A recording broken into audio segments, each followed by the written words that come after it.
Team India বাংলাদেশকে বিশাল রানের ব্যবধানে হারিয়ে আইসিসি চ্যাম্পিয়ন্স ট্রফির জার্নি শুরু করে দিয়েছে। এই খেলায় মোহাম্মদ শামি ভারতের হয়ে 5টা উইকেট দখল করেছেন এবং এই 5টা উইকেট নেওয়ার সঙ্গে সঙ্গে তিনি আরও একটা রেকর্ড করেছেন ভারতের হয়ে।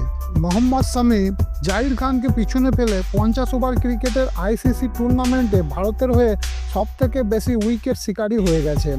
আসুন আজকের ভিডিওতে আমরা ভারতের 5 জন বোলারের নাম জানবো যারা ভারতের হয়ে আইসিসি টুর্নামেন্টে 50 ওভার ক্রিকেটে সবথেকে বেশি উইকেট নিয়েছেন। 5 নম্বরে আছেন বুমরাহ, জাসপ্রীত বুমরাহ মোট 25টা ম্যাচে 42টি উইকেট নিয়েছেন এখনো পর্যন্ত আইসিসি টুর্নামেন্টের 50 ওভার ক্রিকেটে। তার বোলিং ইকোনমি 4.37 এবং তার বেস্ট বোলিং ফিগার হচ্ছে 39 রানে 4 উইকেট।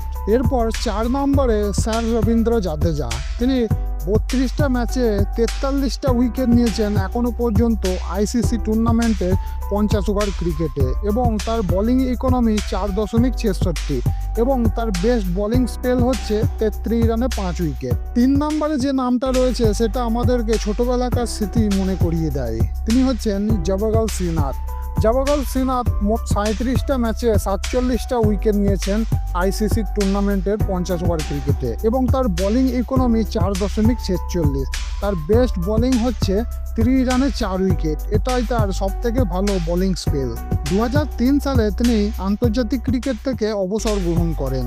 2 নম্বরে যে নামটা বলবো তাকে একসময় ভারতের বোলিং লাইন আপের সচিন তেন্ডুলকর বলা হতো। তার নাম হচ্ছে জাহির খান। 50 ওভার ক্রিকেটের আইসিসি টুর্নামেন্টে ভারতের হয়ে মোট 32টা ম্যাচ খেলেছেন এবং 32টা ম্যাচে তিনি 59টা উইকেট নিয়েছেন। তার বোলিং ইকোনমি হচ্ছে 4.51 এবং তার সবথেকে ভালো বোলিং স্পেল হচ্ছে 42 রানে 4 উইকেট এগেনস্ট নিউজিল্যান্ড। আর কতক্ষণ ল্যাদ খেয়ে ফোন দেখবি, এবার লাইকটা তো করে দে আর চ্যানেলটা সাবস্ক্রাইব করে এই ধরনের ভিডিওর জন্য তৈরি থাক। এবার 1 নম্বর নামটা জেনে নেয়। 1 নম্বরে মোহাম্মদ শামি, মোট 19টা ম্যাচে 60টা উইকেট তিনি নিয়েছেন আইসিসি টুর্নামেন্টের 50 ওভার ক্রিকেটে।